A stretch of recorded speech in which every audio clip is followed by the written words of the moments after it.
En tant qu'infectiovigilante, je suis entourée d'une équipe de 2 infirmières, une technicienne de laboratoire et une secrétaire. Notre mission, surveiller et prévenir les infections acquises dans l'établissement. On les appelle également les infections associées aux soins. Celles-ci peuvent survenir au niveau des patients, mais également au niveau des professionnels de santé. L'organisation de l'infectiovigilance est réglementaire et on la retrouve dans tous les établissements de santé.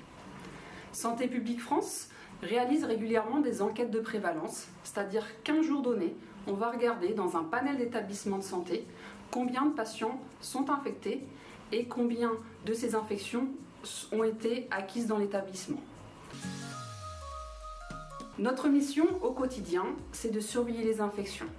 Nous avons des alertes au quotidien du laboratoire de biologie médicale sur des germes qu'on retrouve dans les urines, dans le sang.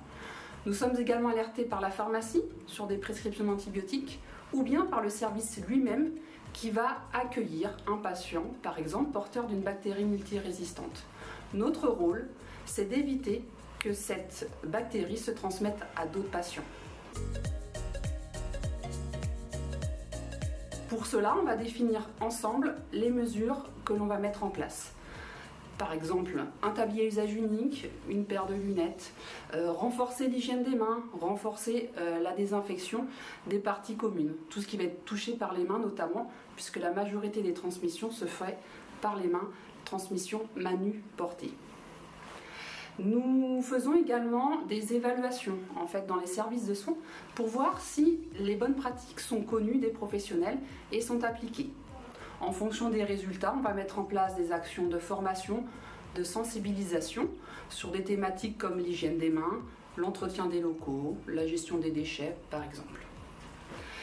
Enfin, si une infection survient, nous allons rencontrer l'équipe et identifier ensemble les causes qui ont pu amener à cette infection. Nous avons besoin du médecin, cadre de santé, infirmier, aide-soignant, tous les professionnels qui ont pris en charge le patient. Une fois les causes identifiées, nous mettons en place des actions correctives. Notre objectif, éviter que cela ne se reproduise. Patients, visiteurs, vous pouvez nous aider à limiter ces infections. D'une part, par une bonne hygiène des mains, avec la solution hydroalcoolique qui est mise à disposition dans notre établissement. Respectez les consignes qui vous sont données par l'équipe soignante.